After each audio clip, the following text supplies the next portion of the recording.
All right. Are you admitting all? Now you can, please. Okay, great. So we are live. That means we're on Facebook and YouTube, correct? Yes. Beautiful. BEA, beautiful. All right. Welcome. Can I call you Dr. Khudadad? No, please don't. I'm not a doctor. Just call me Nabil. So lawyers aren't doctors in England? No, they're not. Interesting. And in America, actually, we have a JD, but we never go by doctor. Interesting. I know plenty of doctors that they're lawyers. They call themselves that. So I was just wondering. Usually they're in academia, of course. Okay. They may have a PhD. No. They're just a JD. Really? Okay. Superior Juris Doctor or Juris Doctor, either or, it doesn't matter. But anyway, it's a pleasure to meet you. Welcome, everyone. This is www.clearwaterbaha'is.org. The Zoom link available there. You share with anyone that can join on if they're having trouble. We understand joining on Zoom. It's been a year of normal Zooming for everybody, but still we understand. So we have that quick link, the Zoom link on the clearwaterbaha'is.org website. You just click on it and it's easily accessed there every Sunday. We are welcoming Mr. Nabil Khudadad. Nabil is a lawyer based in London and is a partner in an international law firm. This week's topic, it's a very important topic. Is there life after life? What happens after death is perhaps the most interesting, the ultimate question upon which life's other big questions revolve, including what does it mean to be human? What is true reality? What is the purpose of life? This presentation will share some insights on this fascinating topic gleaned from the Baha'i writings. With that being said, Nabil, we welcome you. Thank you for being here today. Thank you very much, John, for that very nice introduction. So shall I go ahead and start? I think it's a great idea. People are still joining on, but I think that it's good to give a brief intro while people join in. Okay, wonderful. Well, it's wonderful to be with you here today. I see the beautiful background of Florida on your screen. Here in London, it's actually raining. So I look forward to clear water and clear weather, clear sunshine. So very nice to be with you. Yeah, I visited your land actually around this time. No, it's May. 2 months later in July, there was only sunshine and blue skies in 2010. When I visited around June, July time, it was all sunny, never had clouds. You had you were very lucky. Usually summer here lasts only a few weeks. Oh, okay. So, and today it's raining as well. So life after life. It's interesting how in our Western society and in our culture, death has become a taboo subject. You know, it's the last thing we want to contemplate or even talk about. But actually, it's the one event which we will all eventually experience. And as you mentioned in the introduction, you know, what happens after death, I think, is perhaps the most interesting question. I think it's the ultimate question, because so many of life's other questions really revolves around this question about whether there is life after life. You know, what does it mean to be human? You know, what is true reality? What is the purpose of life? You know, once we understand the answer to this question, we can better understand these other issues. And in the sacred scriptures of the past, you know, there are many allusions and references to the soul and to life after life. You know, we find this in the Old Testament, we find it in the Gospels, also in the Quran, and in the sacred scriptures of other religions as well. But in the Baha'i writings, a lot is written on this subject. You could probably fill perhaps 2 volumes with writings on the nature of the soul, the journey of the soul in both this world and the world to come. So this is really an interesting subject. As you probably know, in the Baha'i faith, there is no clergy. So I'm just sharing with you my understanding based on my reading of the Baha'i writings. And in some cases, I speculate a little bit, but please forgive me. And I hope you'll find these insights helpful. And in today's presentation, I wanted to really cover three areas. So one is the whole issue of life after life, whether there is life after life. Another topic is, what does that mean? Why is it relevant if there's life after life? What does that actually mean for my life on this earth? And then finally, a discussion about, I'd like to engage in a discussion about, what actually happens in the next world. If there is life after life, and if that informs our life on this planet, what actually happens in the next world? Are we just sitting around on clouds playing harps? What actually happens in the next world? So as I mentioned, there are many interesting writings in the Baha'i faith about life after life. And actually, the Baha'i faith affirms that after life, after death, there is another life. There is an afterlife. And for me, one of the most challenging and interesting passages in the Baha'i writings is the one on the screen, where Baha'u'llah says, Baha'u'llah, the founder of the Baha'i faith, says, "O son of the Supreme, I have made death a messenger of joy to thee. Wherefore dost thou grieve? I made the light to shed on thee its splendor. Why dost thou veil thyself therefrom?" So most of us, when we think about death, we don't think about joy. Maybe other things come to mind, but probably joy is the last word that we think of. And I thought about this a bit, and I thought, well, what other event in life is an event that's actually full of joy? And I think that event is actually birth. If you think about it, when you're expecting a baby to come into this world, the whole family, the parents, the grandparents, the aunts and uncles, the siblings, everyone is anxiously awaiting that day, is anxiously waiting to welcome that soul into this world. And when we're born into this world, we leave a dark and narrow confine of the womb, and we enter into this world which is infinitely greater. So perhaps death and birth are somehow connected. Maybe they're similar things. I think in the same way, when we die in this world, we believe our soul is born into a world of disclosure, a world that's infinitely more vast, more real than this material universe. So I think this metaphor of birth is really quite a powerful one. And we find echoes of it in the sacred scriptures of the past. So for example, in the Old Testament, it's indicated that actually the day of death is more precious than the day of one's birth. That's quite suggestive. How could that be if there is no life after this life on earth? And also in the Quran, there's a very direct statement. It says, "But ye prefer this present life, though the life to come is better and more enduring. This truly is in the books of old, the books of Abraham and Moses." So it's interesting how the Quran actually affirms the truth of the Gospels and of the Old Testament.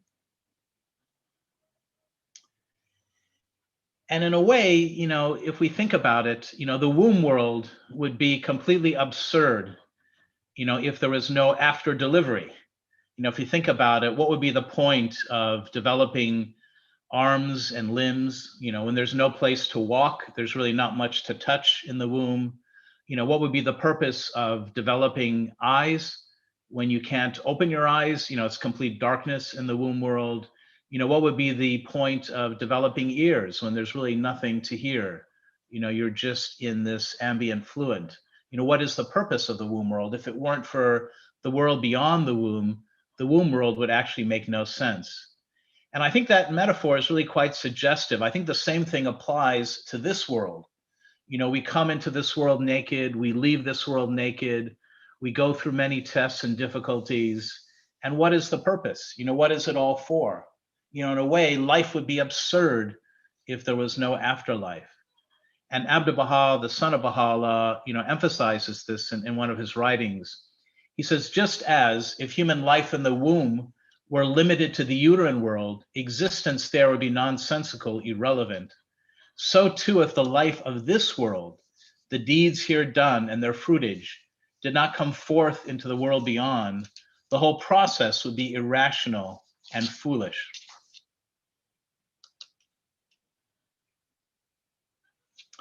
And there are many metaphors that we find in the Baha'i faith to try to kind of represent the relationship between our soul and our body, and between this world and the next world. You know, we know that our essential defining characteristic is not our outer physical garment, not our body. It's our soul. It is our soul which is eternal. And one example, one metaphor that's used is that of the sun in the mirror.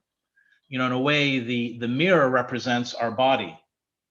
And the sun represents really our true spiritual capacity.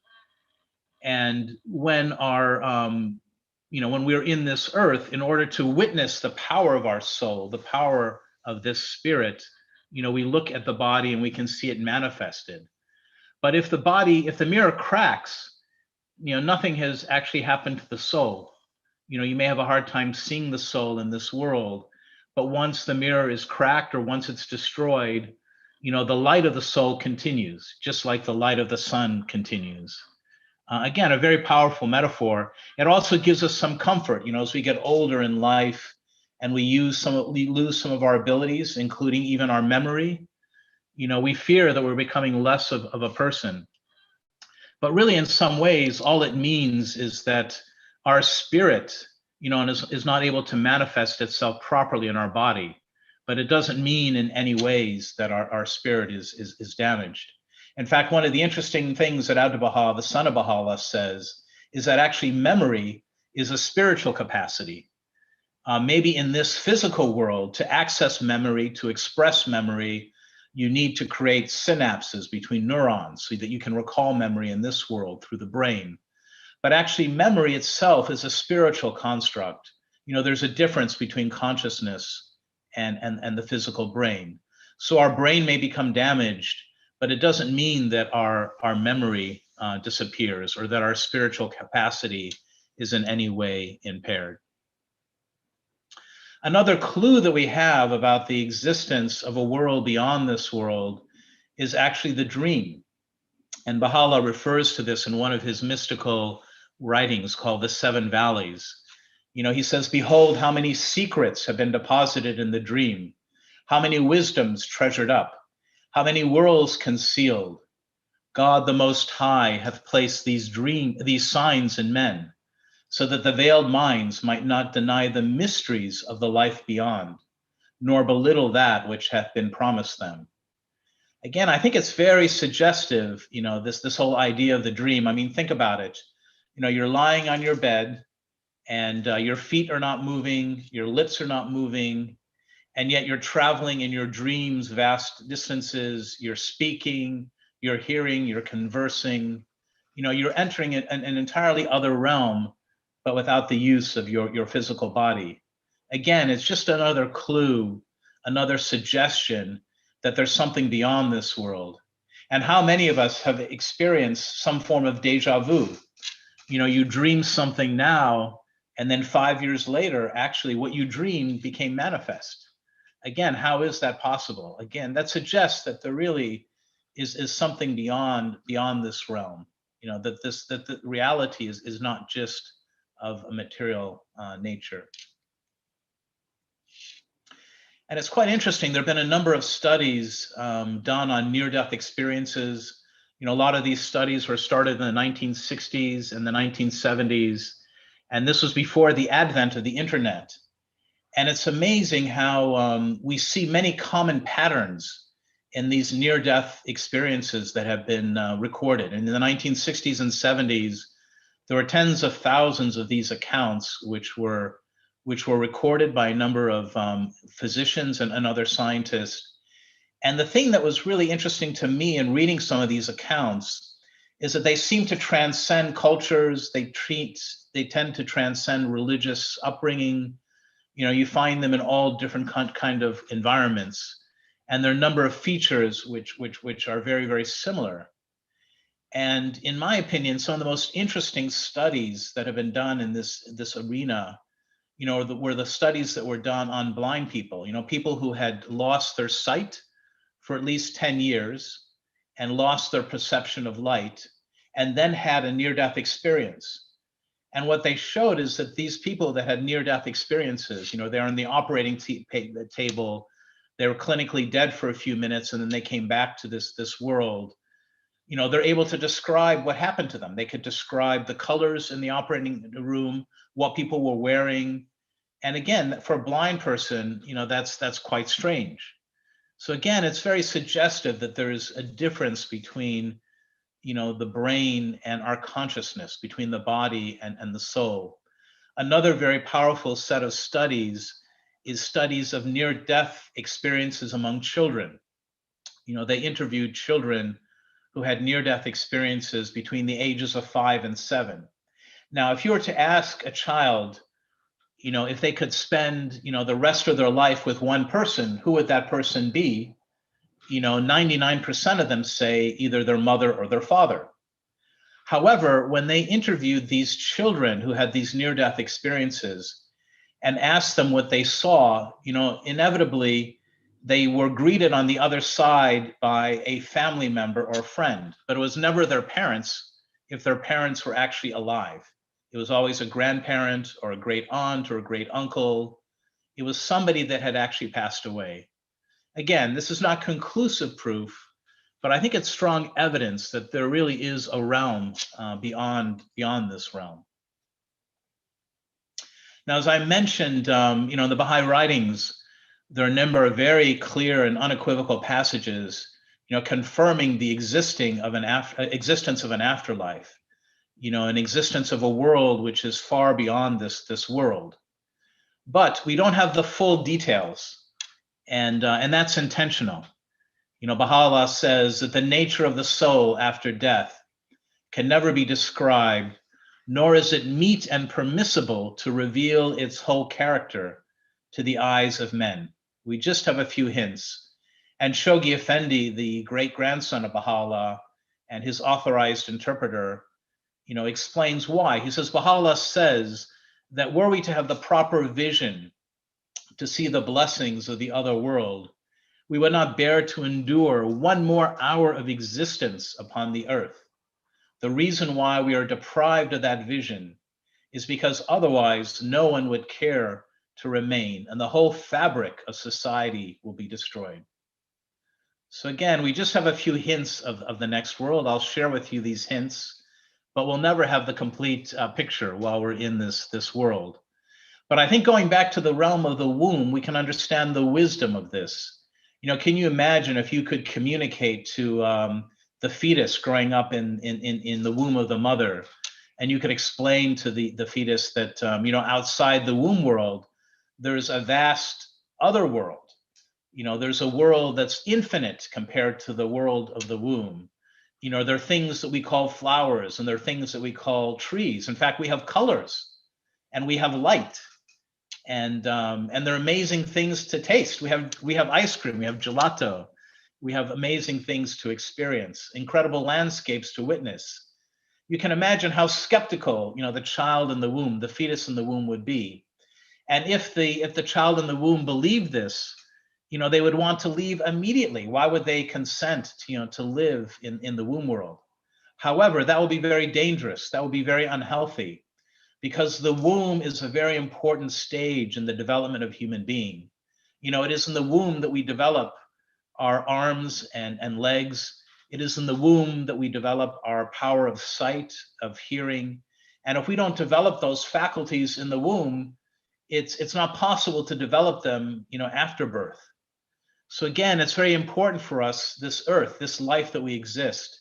Although this world may be more limited than the next world, there are many important lessons that we have to develop, to experience and learn in this world. There are important spiritual faculties, spiritual organs, spiritual limbs that we have to grow in this world. So that's why we only have a hint of the great bounties of the next world. So what does the existence of this world imply about our life on Earth? I mean, if we do believe in some sort of afterlife, what does that suggest about the next world? And I think this is actually quite an important issue. Abdu'l-Baha, the son of Baha'u'llah, said that really one of the greatest sources of degradation to a human being is not to believe in the afterlife. Is to believe that the only thing that we have is this world and no world, beyond it. If we believe that, it really narrows our vision. It narrows the purpose of our life. And so knowing something about the existence of the next world actually can let us live a better life, a more fulfilling life, a more real life on this planet. So what are some of the lessons? So I've just sketched out a half a dozen or so different lessons, I think that we can learn from this great truth that this world, is not the only world. I think one lesson that we take away is that in a way, only spirit is real. That the most true thing about us, the most authentic thing about us is our soul, not our body. It's not like we are bodies that happen to have souls. In a way, it's almost the opposite. That really what defines our identity, our truth, our reality is our soul. And our soul just so happens in this world to be associated with a body. But that is not our true identity. And this truth is actually echoed in the gospel. We see that Jesus said, that which is born of the flesh is flesh, and that which is born of spirit is spirit. Abdu'l-Baha, the son of Baha'u'llah, says, know thou that the kingdom is the real world, and this nether place is only its shadow stretching out. A shadow hath no life of its own. Its existence is only a fantasy and nothing more. It is but an image reflected in water and seeming as pictures to the eye.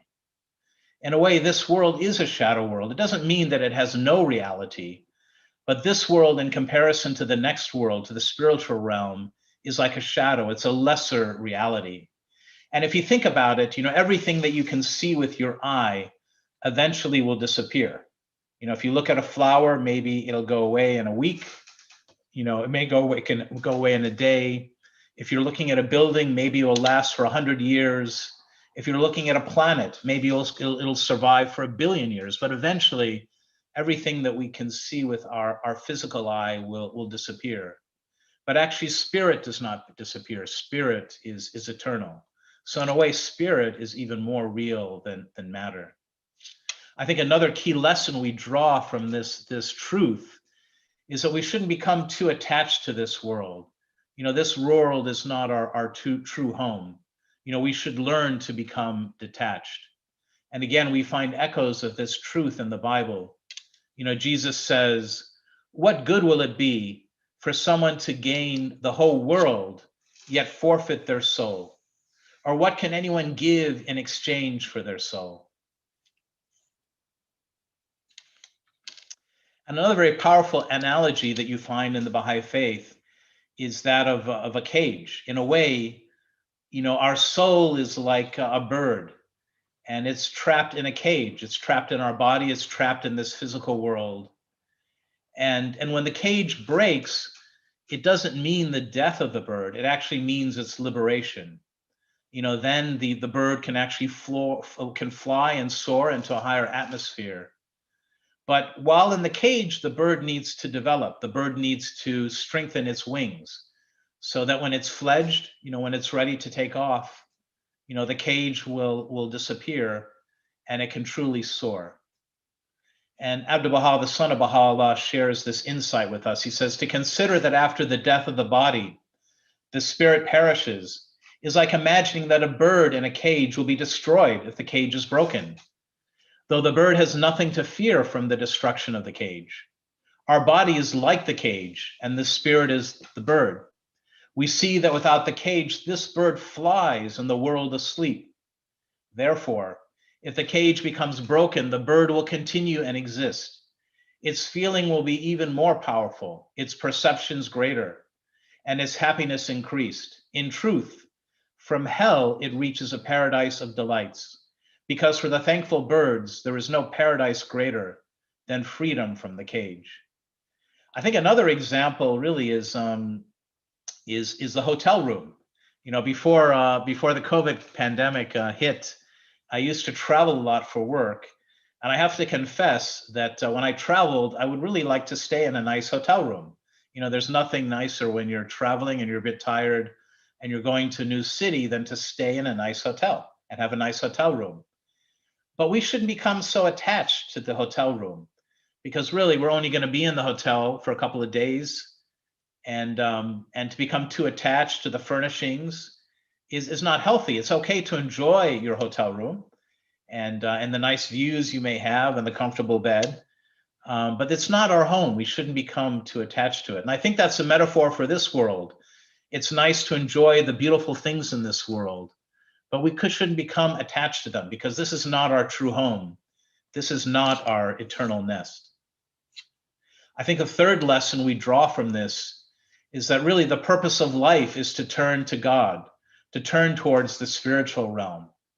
You know, we come into this world naked and we leave this world naked. You know, all of the things we strive for in this world, all the titles that we run after, all the glory we try to achieve, all of that are things that we can't take with us into the next world. You know, the only thing that's real is spirit. You know, the only thing that's real is service. You know, the only thing that is real is God. God is the truth, and each one of us is a manifestation of that truth. And that's really the purpose of life. And in a way, the more we turn towards God, the more authentic we become, because really all of us have an image of God within us, and that is our soul, that is our reality. And for us to become authentic, you know, we have to turn the mirrors of our heart towards this truth, so the light of this truth can be manifested in our soul. Another truth, and again, all of these truths are related to each other, is that we should acquire virtues, that really the purpose of life is not to spend all of our time acquiring material wealth, you know, but it's actually to acquire virtues. You know, it's to develop our spiritual capacities. You know, we need to polish the mirror of our hearts and turn the mirror in the right direction so that we can manifest this light. You know, Baha'u'llah, you know, alludes to this in one of his writings. He says, "Rejoice in the gladness of thine heart, that thou mayest be worthy to meet me and to mirror forth my beauty."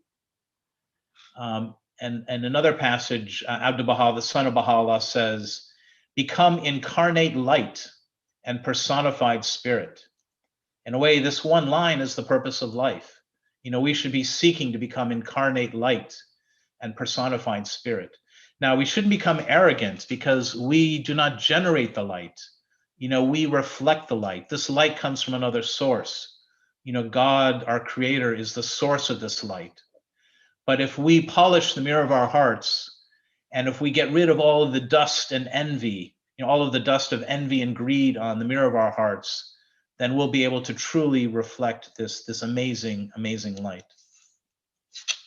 And really in this world, you know, we should be preparing for the next world.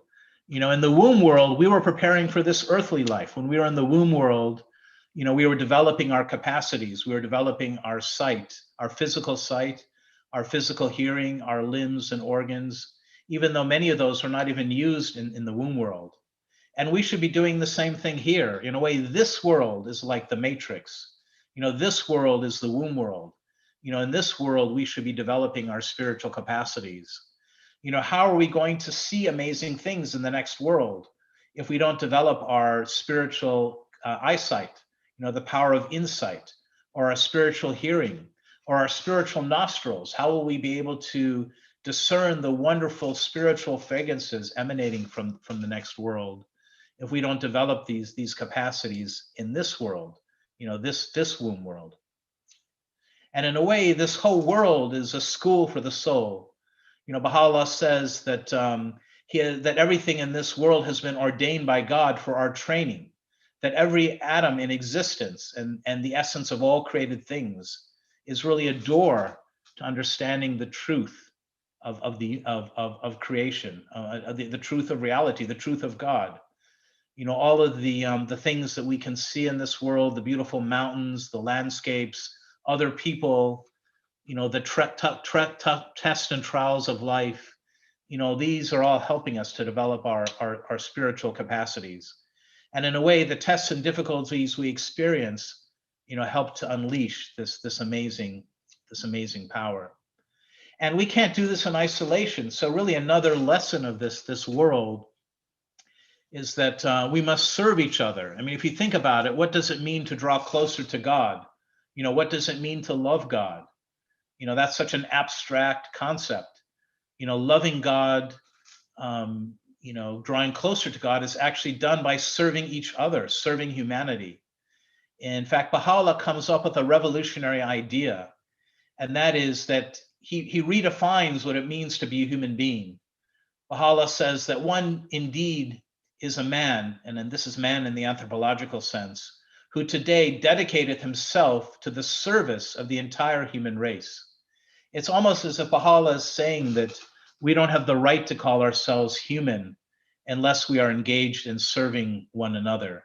That is how we draw closer to God. That is how we draw closer to ourselves. That is how we develop our spiritual capacities, our spiritual arms and legs and organs. Abdu'l-Baha, in one of his talks in America, said, "Service and love for mankind is unity with God. He who serves has already entered the kingdom and is seated at the right hand of his Lord." Another key lesson, I think, from this truth of the afterlife is that the purpose of life is to attain eternal life. That's what we were meant to do. Abdu'l-Baha, the son of Baha'u'llah, expresses this in one of his writings. He says that the purpose of life, is not to just eat and sleep and dress and just chill out on the couch of negligence. It's to find one's way to eternity. And we find this same idea in the Gospel of John. Jesus says, "My sheep hear my voice, I know them, and they follow me. And I give unto them eternal life, and they shall never perish, neither shall any man pluck them out of my hand." Again, seeking this eternal life, seeking this state of consciousness is the purpose of life. And what does it mean to be alive? It's clear that being alive is not just physically alive. There's one of my favorite passages in the Bible is this beautiful story where there's a man who wants to follow Jesus, but he asked Jesus if he could have some time to bury his father, because his father has actually passed away. And Jesus says to him, "Follow me and let the dead bury their dead." Really an amazing statement. I think what Jesus was trying to explain to us is that you can be walking on this earth. Your feet can be moving on this planet. Your lips can be moving, but you may be spiritually dead. There's a difference between being spiritually alive and physically alive. And that we should seek to be reborn so that we attain this spiritual consciousness, this spiritual aliveness. And you find this same truth echoed in the writings of Baha'u'llah.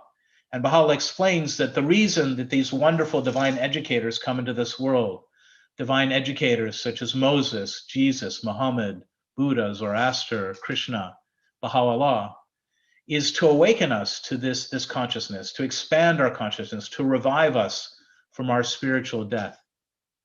He says, from time immemorial, the manifestations of the All-Merciful and the exponents of his unfading glory have stepped out of the realm of eternity into this mortal world and revealed themselves to revive the dead. That is basically their mission. We are wrapped in the sleep of materialism. We are immersed in this very materialistic world. We've forgotten about things of the spirit.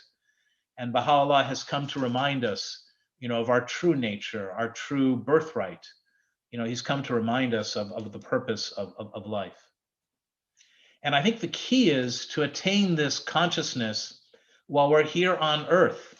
In a way, it's too late to wait to the next world. I used to have this idea that everlasting life just means that there is no annihilation, that you continue on into the next world. When your body dies, your soul continues. And yes, there is a truth to that. All souls will continue. There is no annihilation. Every person's soul will continue to another realm. But that's different than everlasting life. Everlasting life is a state of being. It's a state of consciousness. It's a state of awareness. And the whole purpose of life is to acquire this state of consciousness, this state of awareness, to open our eyes and be reborn in this world. And that's really the purpose and the mission of all of these divine educators that have come. They've come to waken us up. So it's possible, even in this world, to have one foot in this material world and one foot in the realm of the spirit. ABdu'l-Baha explains, those souls that in this day enter the divine kingdom and attain everlasting life, although materially dwelling on earth, yet in reality soar in the realm of heaven. Their bodies may linger on earth, but their spirits travel in the immensity of space. For as thoughts widen and become illumined, they acquire the power of flight and transport man to the kingdom of God. And obviously this happens by degrees, but in a way, this is what we should all be aspiring for, this greater consciousness, this greater awareness. Well, you may ask yourself, where is this other realm? Where is the kingdom? And in a way, it's here. This kingdom, this next world, it's a place that is sanctified beyond physical space. It's a place that's sanctified beyond time. And really, it's ABdu'l-Baha uses this example. He says, you may have a room, and there may be various items in the room. You may have a human being, you may have a plant, you may have a table, and you're all coexisting in one reality. But the other things in the room may not be aware. The plant may not be aware of the existence of the human being. Certainly the table or the rock, may not be aware, but they're all there. Another example is the baby in the womb of the mother. The fetus in the womb, is here in this world. There's only a very thin membrane that separates the womb world from this world. So in a way, the womb world is in this earthly world, at the same time, but in another way, it's in a different world. So in a way, the kingdom surrounds us. The kingdom really is a state of consciousness, of awareness. And it's quite interesting, when ABdu'l-Baha came to America, ABdu'l-Baha was the son of Baha'u'llah, and he was released from prison by the Ottoman authorities after the Young Turks Revolution. And not because he had done anything criminal, because he was imprisoned along with his father, Baha'u'llah, because Baha'u'llah came to bring a new religion. And because of that, they were persecuted. But after the Young Turks revolution, all of the religious prisoners were released. And he traveled to the son of Baha'u'llah traveled to the United States, and he was in New York in July of 1912. And one day he had a feeling that he needed to go to the museum. So it was a very hot day, and his host was Juliet Thompson. She was a Baha'i from New York, and she took him there, and he went to this museum, and he saw some things. And there was a museum watchman who was a very old and very kindly man.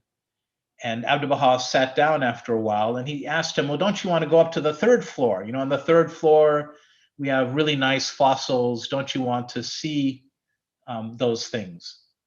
And this is what ABdu'l-Baha said to him. He said, I am tired of traveling and looking at the things of this world. I want to go above and travel and see in the spiritual worlds. What do you think about that? He asked suddenly, beaming on the old watchman. The watchman looked puzzled and scratched his head. Which would you rather possess, continued the master, the material or the spiritual world? Still the old man pondered. At last he brought forth, well, I guess the material, you have that anyway. But you do not lose it when you have attained the spiritual world. When you go upstairs in a house, you don't leave the house. The lower floor is under you. Oh, I see, cried the watchman, his whole face lighting up. I see. Again, we're trying to discuss things that go beyond words, but I think this is a very powerful analogy. In a way, we don't completely leave this world when we go to the next world. Everything is part of reality. We just go on to a higher plane, a higher perspective, a higher state of consciousness. So what happens in the next world? I used to have this idea that, the next world was an incredibly boring place. It was a world where you just kind of sat on clouds. You played harps, and it didn't really sound very appealing, this other world. And also we have this image of the next world as kind of a world of inactivity, that the world is kind of a place where you just chill out and that nothing really happens. And I think actually the opposite is true, that actually the next world is a world full of activity. The next world is a world full of things to see and things to do and things to experience, that's much vaster than anything we could possibly experience in this world. So I'll just share with you a couple of little insights that I've been able to glean from the Baha'i writings. Some of these are my own insights, so take them with with a grain of salt. But there are a number of hints that we have. One very interesting hint that we have, or actually here it's actually a clear statement, is that at the moment of death, we experience a life review. We look beyond our life, and we basically give account for all of the deeds that we have done. And you find very strong suggestions of this in the Baha'i writings. Baha'u'llah says, "O son of being, bring thyself to account each day, ere thou art summoned to a reckoning. For death unheralded shall come upon thee, and thou shalt be called to give account for thy deeds." And we find this echoed in other Baha'i writings as well. And I was reading some of the accounts of near-death experiences, and this is actually a common pattern that features in these stories. In almost all of these stories, there's some account of a life review. That the person sees their entire life, all of the good things and bad things they've done flash before them. And some of the people who have given these accounts have said something quite interesting. It's not like we are being judged harshly, by an external force. It's almost as if we, are judging ourselves. We look at our deeds, and now with a greater insight and consciousness, we judge ourselves. We see the wonderful things we do, but also we take regret. We feel grief at the bad things that we have done in our life. And undoubtedly, each one of us, when we leave this world, there'll be a tally. There'll be good things that we are happy about, but there'll also be, things that, that we had wished we hadn't done. Or maybe there are crimes of omission, things that we wish we had done to help people. And again, it's quite an interesting thing, and it seems to be a universal experience. And in the next world, our soul continues, but basically our soul continues at the level that it left off in this world. So in this world, if we did not devote ourselves to developing our spiritual capacities, then, in the next world, we will be affected by that. If we didn't develop our spiritual sight, our spiritual hearing, our spiritual arms and legs, then in the next world, we'll be challenged. It'll be harder for us to witness all of these glorious things. If we haven't developed our spiritual sight, we may experience amazing things, but it may be like groping in the dark, or groping with just a little bit of light, or if we didn't develop our spiritual feet, then maybe it'll be harder for us to move from world to world, from experience to experience, from landscape to landscape. But fortunately, God's mercy exceeds his justice. If God's justice and his mercy were the same, I think all of us would be in trouble. But fortunately, God is like a loving father or a loving mother, and God realizes that we we go through different stages. It's kind of a spiritual evolution, and that we learn from or we're supposed to learn from our mistakes. So hopefully God's mercy will encompass all of us in the next world. Another concept which is related is that really in the next world, we start off at a certain level based on what we've done in this world, and then we continue the journey. We move forward. We progress towards the presence of God. And Baha'u'llah says in one of his writings, "And now concerning thy question regarding the soul of man and its survival after death, know thou of a truth that the soul after its separation from the body will continue to progress until it attaineth the presence of God." So again, it looks like this is an eternal journey. This is a journey, which never ends.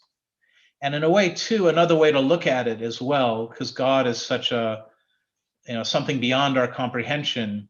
By moving towards God, we're actually moving towards our authentic self. Because again, the thing that's most true about ourself is our soul. And the more our soul becomes purified and rarefied, the more truthful we become, the closer we become to our true selves. Now, you may ask yourself, well, where are heaven and hell? Where does that fit? In the old days, it was quite, easy. Heaven was up, hell was down. And now we realize that actually, heaven, if we go to the clouds are just vapor. Heaven is beyond physical, limitation. And Baha'u'llah explains that really paradise or heaven is nearness to God. And in a way, hell is remoteness from God. The further we are from God, the more we are away from this paradise. And the closer we are, the more joy we feel. O son of being, thy paradise is my love, thy heavenly home, reunion with me. Enter therein and tarry not. This is that which hath been destined for thee in our kingdom above and our exalted dominion. There's also an interesting passage in the Quran where it says that whoever forgets remembrance of the merciful, referring to God, his life will be a misery. And in a way, I think what that's saying is that, the more that, we are distant from God, the more we're distant from ourselves, from our true self. When you're distant from your true self, the only thing you have is your lower self. And your lower self is made up of your ego, of your insistent self. It's not your true self. It's not something that will make you truly, truly happy. And in a way, the wealth of the world, the next world is not all of the money we made in this world, all the wealth we accumulated, all the toys we acquired in this world, all the titles and degrees we acquired. Really, the wealth of the next world is nearness to God. And again, that nearness comes from what we do in this world. Did we serve other people? Did we help other people? Did we love other people? These are all, the true wealth. Our service in a way is the true wealth of the next world. Another key insight from the Baha'i writings is that in the next world, we retain our individuality. Abdu'l-Baha, confirmed that he says that you will retain your individuality and will not be swallowed up in one vast spirit. I used to fear that, when we died, we'd be like a drop that merges with the ocean and we would lose everything unique about us, everything special about us. And actually, no, that's not true. That in the next world, we retain our individuality. We retain our memory. We retain our experiences. That's key. In a letter written by Shoghi Effendi, the great grandson of Baha'u'llah, he says, regarding your question concerning the possibility of the soul losing its identity, the teachings are quite clear concerning the fact that the human soul never loses its identity. Each one of us is unique. Each one of us is a unique center of the names and attributes of God. And in the next world, we display this uniqueness. And as far as the form that the soul takes, the soul is not anything physical. It's something, that is of the spirit. And again, it's hard to describe these things, with language, in our material world. But I think one of the most interesting analogies that, and again, it's only an analogy, it's only a metaphor, that we find in the Baha'i writings is this reference in ABdu'l-Bahá'í's writings. He says the soul is exclusively luminous. It has no body. It is a dazzling pencil of light. It is an orb of brightness. Again, how powerful this whole idea of light. That's probably the closest thing we can understand when we think of the soul. Another thing that happens in the next world is there will be many truths that we'll be able to understand. Many of the things that confused us in this world, many of the veils which prevented us, many of the clouds that prevented us from understanding truth, for understanding the mysteries of this universe will fall away, and these unknown things will become clear to us. And I'm sure all of us have a list of questions to ask our Creator about, the things that happened to us in this world. And in the next world, these things will become clear. And we will see things, with a new eye. We will see things with our inner eye, with our spiritual eye. Once we have departed this life, we will behold in that world whatsoever was hidden from us here. But there we will look upon and comprehend all things with our inner eye. So that's why it's so important when we're in the matrix of this world to develop our spiritual eye, our eye of insight. Because if we don't, we may miss a lot of truths. And there'll be a lot of incredible things to see. We think of wonderful landscapes, in this world. And I know that in Florida, you have some amazing landscapes. We were there, my wife and I, 2 years ago, and there's some amazing things we saw. But in the next world, there are also amazing spiritual landscapes to see. And ABdu'l-Bahá, in one of his writings, he recounts a dream that he had of one of the distinguished members of the Baha'i faith, Ali Akbar. And Ali Akbar was somebody who enjoyed life on this earth. He was a very pure soul. And he saw him in the next world. And ABdu'l-Bahá said that he loved him very much. And, in this world, he was a bit roly, a bit chubby. And in the next world, he was also a bit chubby and looking very healthy. And he said to him, "Sir, Janab, you have grown good and stout." And this man said, "Yes, praise be to God.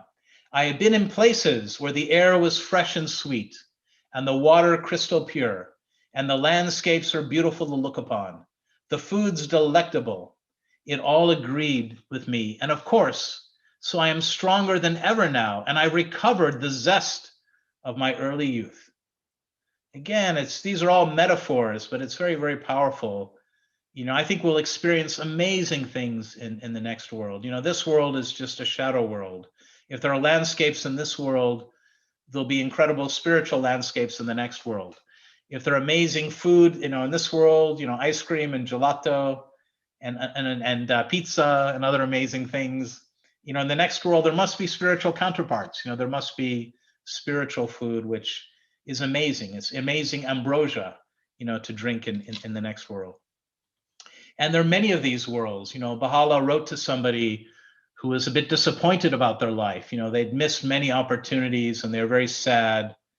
And Baha'u'llah told that person not to worry. He says, "Worlds holy and spiritually glorious will be unveiled to your eyes. You are destined by him in this world and hereafter to partake of their benefits, to share in their joys, and to obtain a portion of their sustaining grace. To each and every one of them you will, no doubt, attain." And Baha'u'llah in another place says, "As to thy question concerning the worlds of God, know thou of a truth that the worlds of God are countless in their number and infinite in their range. None can reckon or comprehend them except God." Again, this is such a beautiful panorama that is being painted for us. The worlds, God is infinite, so the worlds of God must also be infinite. Not only is this material universe infinite, but also the spiritual worlds of God are infinite as well. It looks like this spiritual journey, continues forever. There are amazing, amazing things for us to witness in the afterlife. Another amazing thing that we do in the next world is that we are united with friends and loved ones. You know, if there's a strong connection of love between two individuals in this world, death doesn't separate it. You know, ABahá'í says love, that potent magnet, will surely reunite all those whom physical death has parted. You know, the spiritual bonds are indestructible. There's a very beautiful letter that Baha'u'llah wrote to a lady who lost her infant daughter when the daughter was 9 months. And I'm sure there could be nothing more heart-wrenching in this world than to lose a child, you know, for a parent to lose a child. There could be no grief greater than that.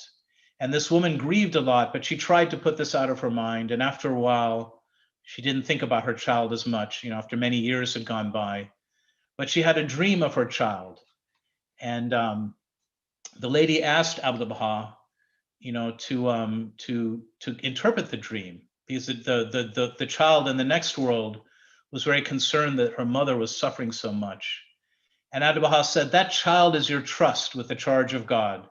She was a child when she went, but you shall find her full grown in the kingdom of God.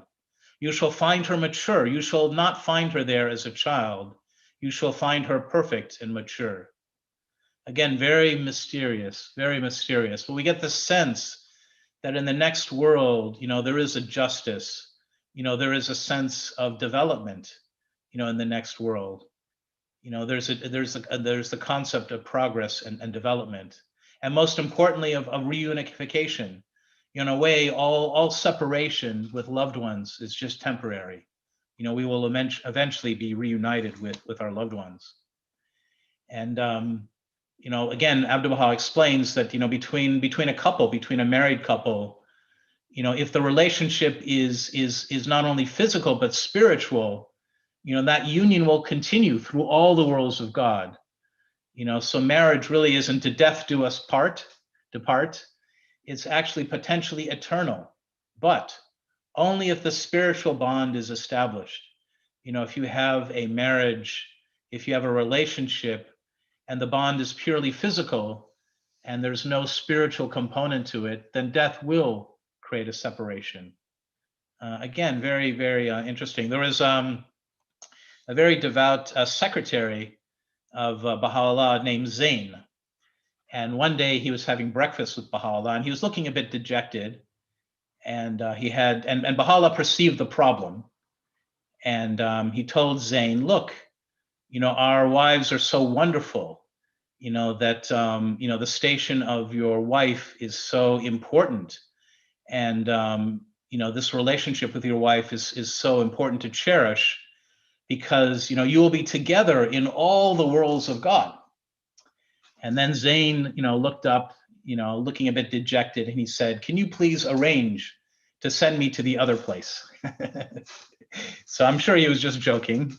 But again, it shows you kind of the real meaning of a marriage, you know, the real meaning of a marriage, the real meaning of any true and deep friendship, you know, must be based on the spirit. You know, it's not a physical thing if it's meant to endure. Another amazing thing that we do in the next world is have incredible conversations. It's not that you just have conversations in this earthly worlds. And these conversations, in a way, they traverse time and space. You have amazing conversations with people of the past, and with souls from all over, who knows, the universe. And Baha'u'llah explains, you know, the exalted station of sanctified souls. He said, blessed is the soul which at the hour of the separation from the body is sanctified from the vain imaginings of the peoples of the world. Such a soul liveth and moveth in accordance with the will of its creator, and entereth the all highest paradise. The maids of heaven, inmates of the loftiest mansions, will circle round it, and the prophets of God and his chosen ones will seek its companionship. With them that soul will freely converse, and will recount unto them that which it hath been made to endure in the path of God, the Lord of all the worlds. Again, I don't fully understand this, but it sounds beautiful. It sounds amazing. And another thing too that we do in the next world is we witness the reality of every sanctified soul. You know, Baha'u'llah says, you know, that everyone is unique. Everyone is special. Everything in creation is unique. Every snowflake is unique. The fingerprints of identical twins are even unique. Every pebble is unique. Every leaf is unique. And we are unique. And every person who comes into this world is unique from anyone who has existed before or anyone who will exist in the future. We all have the ability to manifest the attributes of God, the virtues of God, but we do so in a unique way. It's like holding a beautiful diamond or crystal to the sun. The light will refract in a different way depending upon the uniqueness of the diamond or the crystal. We display these qualities of mercy and justice and love and creativity and radiance all in a different way. So one of the amazing things that we will be able to do in the next world is we will see those souls who purified their hearts, who got rid of all the dust on the mirror of their hearts, who turned their light, the mirror of their hearts towards God, who engaged in service to each other, to humanity, who developed their spiritual capacities. We will be able to witness how this amazing light is refracted in a different way. We will witness such beautiful things, by being able to witness that. And that's something we should also aspire for. If we don't try to work on improving our character, if we don't work on trying to help each other, then in a way, not only are we doing ourselves a disservice, but we are doing a disservice to all of humanity. We're depriving them of witnessing something incredibly beautiful and incredibly unique. It's amazing how in this world, that we live in, we all want to be authentic, we all want to be unique, but we all focus on the external aspects of our identity, on what clothing we wear, what labels we wear, what we look like physically, and we forget the most important part of our identity, and that is our spirit. That's what really makes us authentic. That's what makes us unique. Another thing that happens in the next world is that we are involved in teaching, in educating, in diffusing the divine fragrances. Again, I was telling you about that dream of Ali Akbar that Abdu'l-Baha had. And he was asked what he was doing in the next world. And he said, the breaths of the All-Merciful blew over me, and all my time was spent in telling of God. I had been setting forth his proofs and teaching his faith.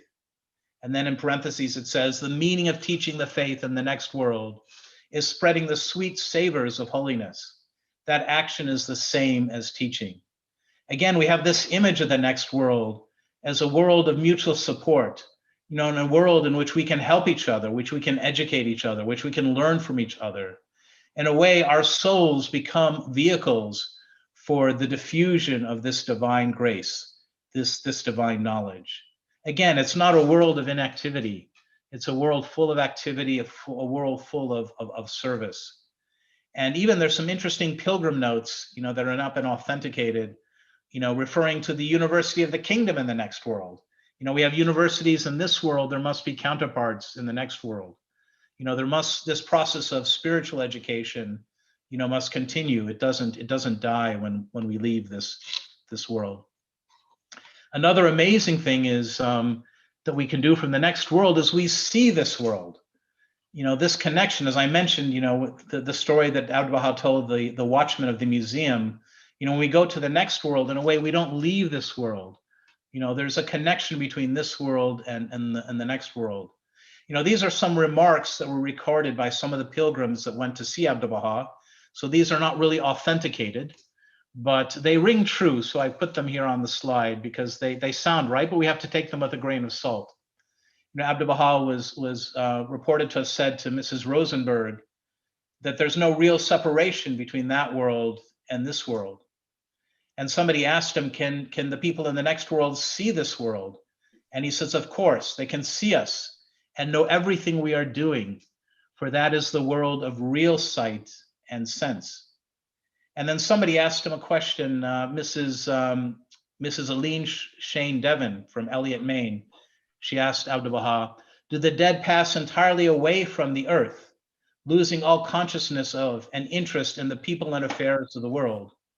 And Abdu'l-Baha responded, no, the dead retain both interest in and remembrance of those they love. Again, very suggestive. And it's not so much that the focus is seeing us with the physical eye, because we know that that world is sanctified beyond material things. But they see the state of our souls. They see with their spiritual eye the situation of our souls, the condition of our souls from the realm beyond. And finally, one amazing thing that we appear to do in the next world is that if we purify and sanctify our souls, it looks like, in a way, we are the leaven of this world. That there's a connection between the next world and this world, that in a way we can help to inspire the arts and sciences from the realm beyond. Again, a very mystical thing. Baha'u'llah says, the light which these pure and sanctified souls radiate, and he's talking about souls that have ascended to the next world, is responsible for the progress of the world and the advancement of its people. They are like unto leaven, which leaveneth the world of being, and constitute the animating force through which the arts and wonders of the world are made manifest. Through them the clouds rain their bounty upon men, and the earth bringeth forth its fruits. All things must needs have a cause, a motive power, an animating principle. These souls and symbols of detachment have provided and will continue to provide the supreme moving impulse in the world of being. Again, I don't fully understand what this means, but it sounds like if we sanctify our souls, if we purify our hearts in the next world, we almost become channels for the transmission of this bounty, of this grace, of this Holy Spirit from the realms beyond. What a beautiful witness. If you think about the image, if you think about it, what is inspiration? In a way, inspiration is a form of spiritual communication. Who knows of the connections between the realms beyond and this world? I've talked a long time, but I just wanted to close by sharing with you a story. I heard it's true. You can take it with a big grain of salt. But I heard that there were two twins that were in a womb, and someone could somehow magically eavesdrop and witness the conversation between these two twins. And I think in a way, this conversation kind of encapsulates, the spirit of what I was trying to share with you. And this is the story. In a mother's womb were two babies. One asked the other, "Do you believe in life after delivery?" The other replied, "Why, of course, there has to be something after delivery. Maybe we are here to help to prepare ourselves for what we will be later." "Nonsense," said the first.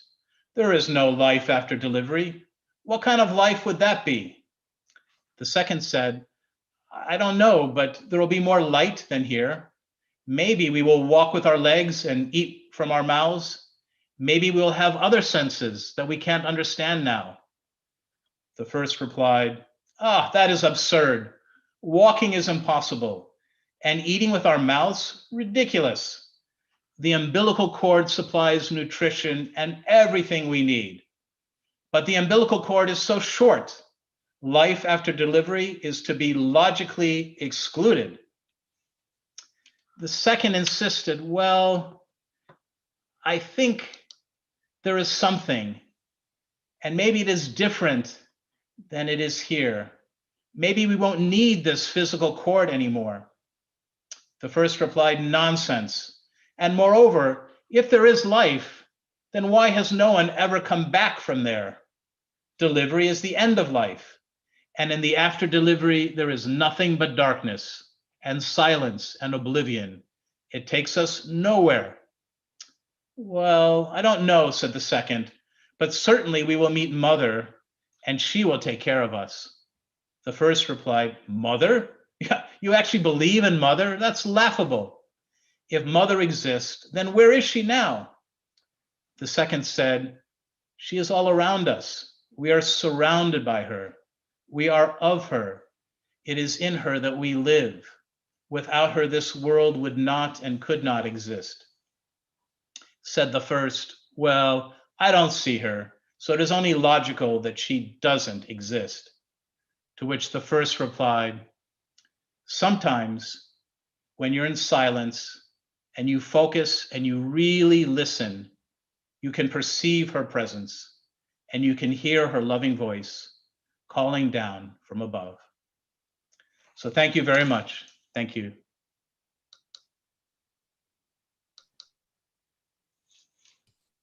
Thank you very much for this presentation today. It's been a journey indeed. The materials, I think some of the items that you said may have been answered with the questions that people may have had.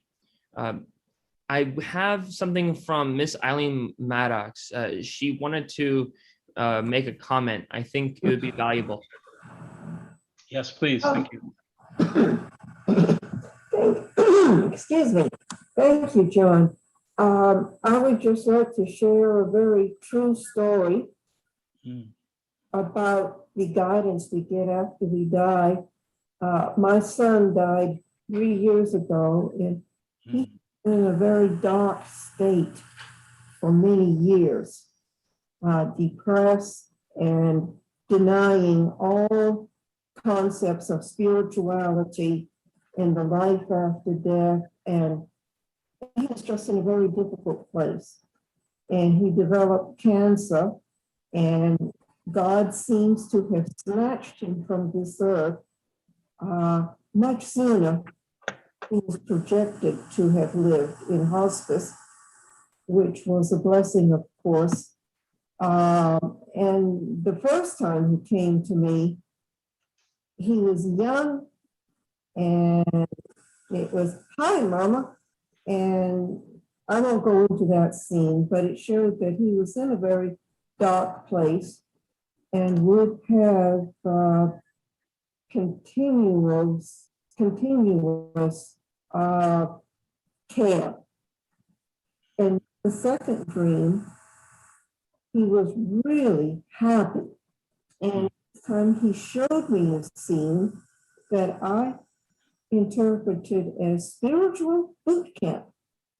Everybody there was young, and symbolically, they were in exercise clothes, and they were in a gym, and they were exercising. And then he showed me several of his companions that were sitting on the floor and in absolute rapture as they listened to a lecturer imparting knowledge and wisdom to them.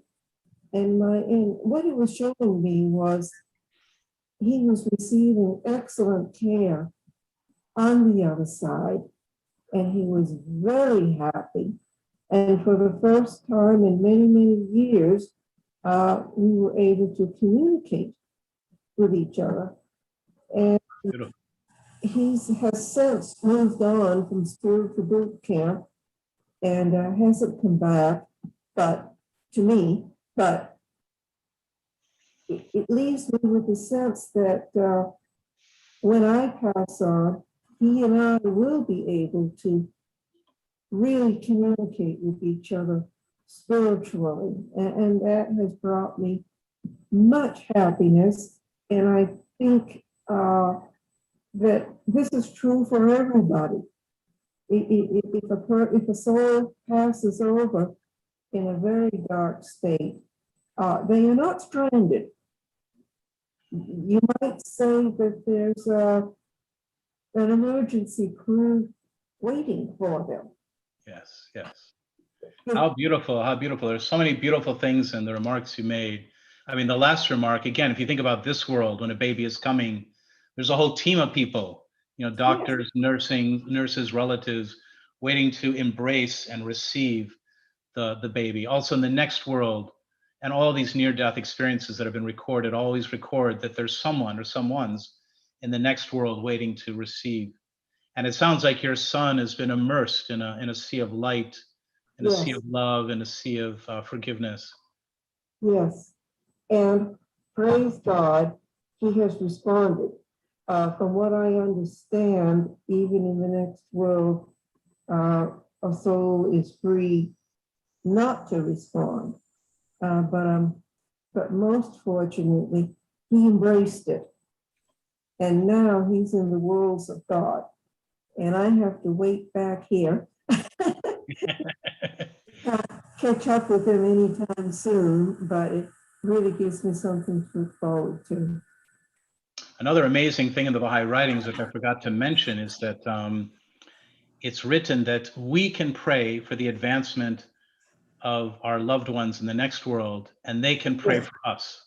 Yes, In the next world, the concept of prayer has not been removed.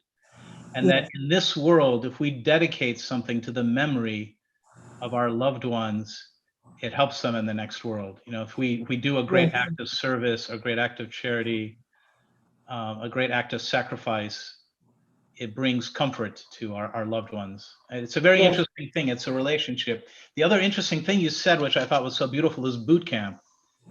And again, I think that's so powerful. And I think it also demonstrates the purpose of this life. You know, in this life, you know, we go through tests and difficulties.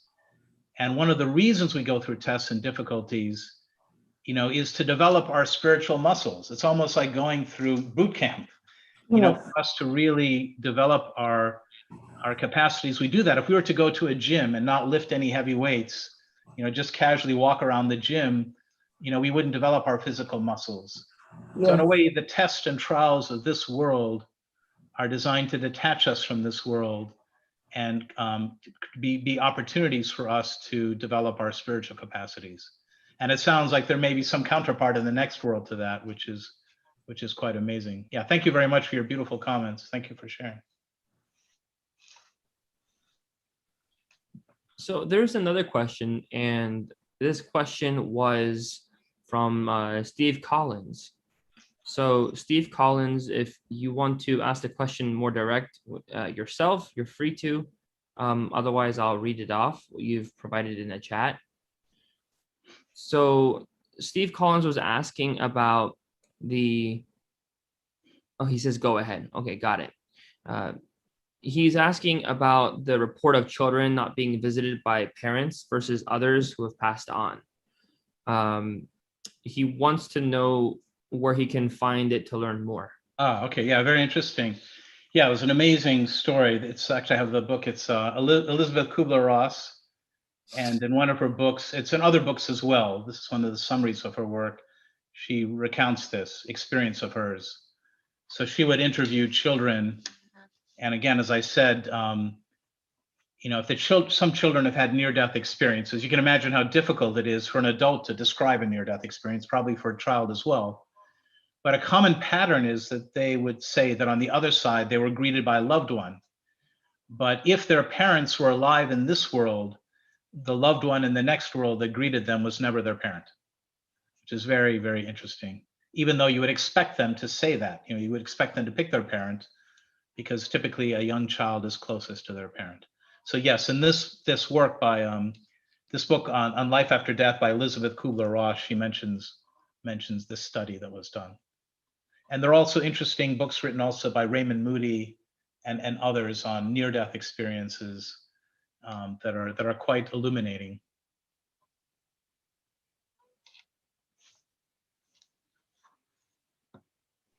Thank you so much. So there was another question Steve had asked, but I don't really understand it very well. I mean, there's a lot of directions they can go, so I don't want to fill in the gray area with my own thoughts. I think, Steve, if you want to Okay. clarify it. He had Sure. another question. I can go ahead if you want. Yeah, please do.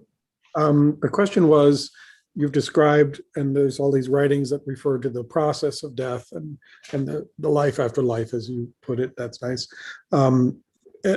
Speaking of change and transformation and where you were when you died starts where you were after, and we've talked about boot camp and, you know, process continues. There's another place where there's a lot of discussion about personal transformation, developing character, and that's in the 7 valleys and the 4 valleys for that matter. And I just wondered if you had thought about comparing the conversations, the comments, the writings about death and the death process and the 7 valleys. Yeah, that's a very interesting question. Very interesting question. I haven't thought about it a lot in detail, but I now will, because actually I think it's quite interesting, the different stages you go through. I mean, that book is such an amazing book, The 7 Valleys, where Baha'u'llah describes kind of the progress of the soul, you know, to reaching its beloved, and there are different valleys that represent different stages. So that's something that you can do in this world. And undoubtedly, there must be higher iterations of that, in the next world. I think another meaning of his work as well is that the seven valleys is really a means of unification. I think Baha'u'llah is explaining as well, that we see the world in different ways. We use different ways to look at truth, and that these are valid.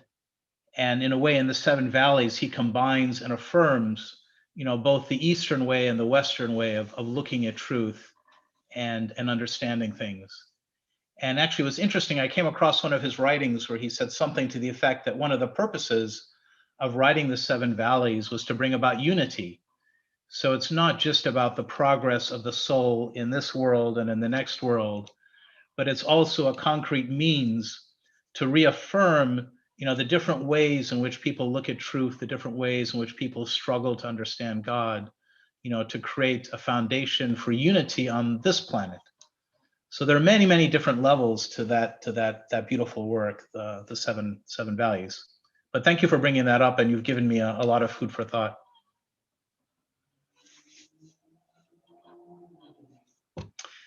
So there actually is, interestingly enough, we have a video on Clearwater Baha'is on the subject of the four valleys and so forth. They can be found on the Clearwater Baha'is site, the YouTube videos. We have a video called Baha'i Cosmology, Communication of Spirits. And this video, which was from 2015, it is a video that talks about the concept of dreams, among many things, but also, I believe this is also the video that brings up the four valleys. And the four valleys being this description of the types of people, if you will, rather than this progression. And I'm not to say on the four valleys the most well-read, but I can tell you, having listened to something about the four valleys, I realized that reading the four valleys versus hearing an explanation of it, it makes a big difference. The Four Valleys definitely is a book that requires, even if it's so short as it is, it's very short, it is very vast in its content. So don't let the size of the seven or four valleys fool you, anyone here. Yeah, the Four Valleys is also an amazing book as well. Yeah. And you're right. It's kind of like four different ways of kind of drawing closer to God, but there's so many different levels of meaning. You can draw closer to God in a way through yourself because, the signs of God are in the universe, but there's also an infinite universe within. So he talks about how to kind of explore, the unexplored within us, which is basically our soul, which is an emanation from God. And then another way of drawing closer to God is through love and through knowledge, but it's not knowledge as information. It's a type of certitude. So there are all these different interesting ways. And actually, I look forward to listening to that recording. Yeah, definitely. Just go to the YouTube and then type in, I'll say the word again, the phrase, sorry. The title is Baha'i Cosmology, Communication of Spirits. And it's an interesting one indeed. I see in the chat that somebody has referred to a really interesting book called Flatland, A Romance of Many Dimensions. And I have to confess, I have the book, but I haven't finished reading it. I picked it up some time ago and I stopped about in the middle. But I think it's an amazing suggestion because it's very true. Because basically in Flatlands, the author, who I think was an English high school teacher in the late 1800s. Edwin Abbott. Was writing about living in a two-dimensional world and where everything is in two dimensions. And then they get a visitor from a three-dimensional world and how difficult that is to describe. And, in the two-dimensional world, the perfect thing is a circle, but their understanding is limited. And so it's an amazing, I haven't finished it, but the first half that I read was really an amazing metaphor. I think it perfectly aligns with what we're trying to do. We're trying to understand a spiritual world which is vastly infinite in its complexity, and we are trying to understand it in a two-dimensional world. And in a way, these divine educators like Baha'u'llah and Jesus and Muhammad and Moses and Buddha, they come and they give us these maps. And these are wonderful maps of the spiritual world. And they teach us a lot. But every map is a distortion. If you try to have a two-dimensional map of the earth, there are always distortions. It's impossible to properly express something in 2 dimensions, which is 3-dimensional. And one of the best examples is the London subway map. We have a map in 2 dimensions, and even in 2 dimensions, there are further distortions added to make the picture, the diagram of the map, easier to follow, but the distances between the different subway stations, or we call them here tube stations, are not proportional to each other. But it's actually quite good. And you look at the map and it's a very good way of getting from point A to B. But we must never forget that these are just maps. We live in this material world. So the best way we can understand spiritual things is referring to the heart and to flowers and to landscapes and to light and to mirrors, and using language. But language itself, is limited. But they're the best we have. And these great divine educators give us these maps, and they continue to give us, as our capacity grows, they give us more, they give us other maps so we can understand better, into this other realm. But at the end of the day, it's kind of like a shadow, just like the 2-dimensional image on a page is kind of a shadow, of a 3-dimensional image. It's just flat. It's not the entire, it doesn't represent the entire complexity, but still quite useful,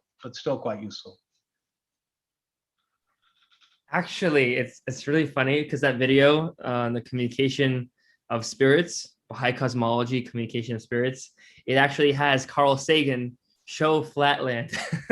Ah, really? Okay, I'd love to. Yeah. Really piqued my curiosity. Yes, Carl Sagan is one of the famous scientists of the 1900s. It's because of him that we have the picture of planet Earth as was first pictured. The picture, I think, is with Africa showing that image, the one that became the image of planet Earth. Yes, and he has this beautiful poem where he talks about this this picture where the Earth looks just like a fleck of dust, a little blue mote, a little blue fleck, this infinite universe. And he talks about everything we've kind of known is taking place on this tiny little fleck. And ABahá'í in one of his writings says, this Earth is too small. It's too small to be worthy of division. We should be united. We're just this kind of one fleck, in the universe. We shouldn't be killing each other and fighting with each other. And in another sense too, science works like that as well. If you think about it, the great scientists, they, just like the people in religion, they look after the truth, the reality that underlies everything, the connections between everything. And in religion, we have the sacred scriptures that try to get us to understand the truth. And they have their chapters and their verses and their letters. But the same thing is true for nature or for science. There's the book of nature, the book of creation, and the natural world has a lot to teach us. And these scientists, they come and they try to distill the truth, the infinite truth of the physical world, of reality in these equations. But these equations themselves are also like these 2-dimensional maps. They're an approximation. They don't represent the full infinity of the complexity of the universe. And then we find that, they come up with one set of equations. Newton came up with these equations, which describe the world very much like a machine. And then ironically, not even Newton, it was Newton and Leibniz. And Leibniz, yes. Yes, who also helped to develop calculus. Yes. With Newton, arguably earlier. But since I'm from Britain, I guess I must have to advance the cause of Newton. They did it concurrently, and they were bashing always. Interesting. And then also we see later that Einstein came and he explained to us, the theory of relativity, that, we used to think that time and space were absolute. And then he explained that there is a space-time continuum. Now, Newtonian physics got us to the moon, but Newtonian physics didn't get us GPRS. We needed the work of Einstein and his theory of relativity to make sure that GPRS worked. And then later we find that, you know, physicists have even gone further, and they've seen at the quantum level that our understanding of reality is completely different, that really matter is not a fixed point. It's kind of a wave of probabilities, which is something which I still find hard to understand. But my point is, just as a scientist, they come with these better and better maps, or these maps that, you know, are more in accordance with our capacity to understand. The same thing happens in religion, where these great divine educators, they come with maps, and these maps are according to our capacity. They don't want to overwhelm us, so they give us maps that we can understand based on our capacity. And it's not limited by their understanding. Their understanding is infinite, but it's based on our understanding. So I love this book, Flatlands, and now I'm going to finish reading it. But yeah, I mean, Thank actually, you for the suggestion.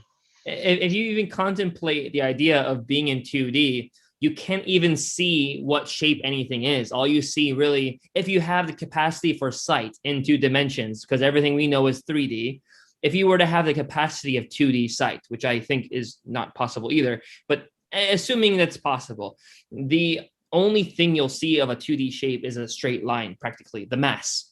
You'll never see what shape they actually are. The only way you can see the shape is if you look from above the shape, practically through the 2D image. And then that makes it even more complex. Imagine a sphere, 3D sphere coming into 2D. You're only seeing the cross section from above, but they don't know that. All they see is in line. Yeah, so it reminds me of the in Plato's Republic, there's this chapter, the allegory of the cave, and you have some prisoners that are with their backs to the opening of the cave, and they're looking at the wall of the cave, and behind them there is a fire with some puppets, and the puppets' image is on the cave of the wall, and they associate noises with the puppets. So they're very proud of themselves. They have competitions, you know, who can name the puppet the fastest and what noise is associated with the puppet. And for them, that's reality. And then someday somebody comes and forcibly drags one of the prisoners out of the cave. He doesn't want to leave. He's happy in his prison, takes him outside, and the light is so overwhelming, he has to look down till his eyes can adjust, and he gradually looks around him. He sees the world is so much more vaster. And then he looks up and he can see the sky, and he sees how incredibly vast. And, you know, he had thought that the shadow world was the real world, and now he sees there's something greater. So now he wants to go back and educate his fellow prisoners. And he goes back into the cave to tell them, but they think that actually being outside has damaged his eyes, because his eyes have harder time readjusting to the darkness. So they want to kill him. You know, they don't want to leave the cave. And again, I think it's a very powerful metaphor for us. You know, we are in a way in a shadow world. It's only an approximation of reality. And, you know, there is a much greater truth, you know, outside of our cave, outside of our prison. Now, there are important things for us to do in the cave, so we shouldn't leave the cave early, but we should realize that it's just, in a way, a shadow world. It's not a full representation of reality. And it's kind of interesting, though, this concept that Baha'u'llah says that we can't see the manifestation of God for their true form. That, like the parrot allegory, that they show the mirror of the bird to teach the bird how to speak. And this mirror, which is showing the parrot itself, is the only way the parrot will learn, because it won't learn otherwise. And it's likewise with us, humanity, that we are exposed to a mirror of ourselves, these manifestations of God, like Baha'u'llah, Jesus, such as Zoroaster, Buddha. These entities, they come to us and they show us ourselves to teach us what they intend to teach us, but that's not their true form. And it's intriguing, this concept, because when you recognize that, like going back even to the flatland example, mentioning the cross section of a sphere going onto 2D, all you see is the same line mass that you saw everywhere else. I mean, there's no difference. People can't tell the difference, even if a sphere has entered into 2D with a cross section. You can't tell the difference. And it's ironic, because if you can't tell the substance of something within it, all you see is what you see. There's no way for anyone to tell the difference. Then it makes the transition, like this allegory of the cave, so much harder, because again, the limitations of this transition causes so much mistranslation. Yeah, very powerful example. And I think that's such a profound truth, that these divine educators who come to us from time to time, it's not like they're just enlightened philosophers or philanthropists or humanitarians. They come, from a different realm and with innate knowledge, and they conceal their power. We think they're just like us because, they have a human body like us. They get tired like us, they get sick like us, they suffer like us, but they're not like us.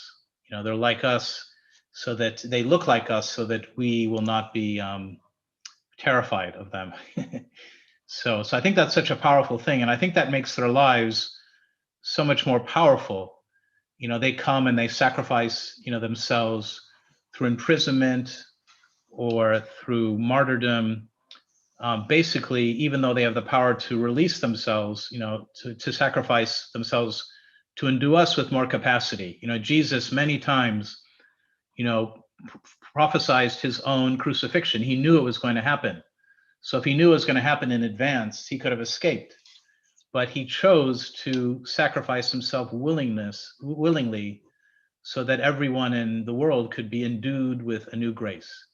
And same thing with Baha'u'llah. Baha'u'llah knew that he was going to suffer 40 years of exile and imprisonment and tremendous suffering and lose all of his possessions. But despite of all of that, he carried on with his mission so that he could endue all of us with a fresh impulse of grace for this day and age, and also to fulfill the promise that Jesus gave. So that's why we're kind of confident about sharing some of these insights about the afterlife, because they come from the writings of Baha'u'llah, and Baha'u'llah had a unique perspective, which he shares with us. Yeah. Thank you so much for your time and all of this, all of your questions that everyone brought as well. Thank you. Thank you very much. Great questions and comments. This time was very special. And of course, there's more. If you want to research this, anyone who's joining us, there's more to be said, more to discover. These citations from this presentation that Nabil so kindly shared with us, it is available in this presentation where we have it recorded on Facebook and YouTube. And in these recordings, you can look at the quotes that were presented and see where they come from and read further. It's a lot of information to definitely not just find because of these citations, but a lot of information to discover yet. So please definitely delve into the writings. There's a lot of material. Yes, and I also know too that in the first Ruhi book in the series is on the reflections of the life of the spirit. And particularly in part 3 of that book, a lot of these themes are explored, but in a very dynamic way, much more interactively than just one person speaking. They're the subject of dialogue and conversation. But if you want to, to also find out more, that would be another good place to look at. And if you're holding any Ruhi Book 1 discussions, that would be another good resource to learn more about some of these principles. Definitely. Thank you for sharing that. Well, we wish you all a very beautiful Sunday. Again, thank you, Nabil, for joining us. We look forward to. Thank you. Thanks everyone for participating. Thank you. Thank you all.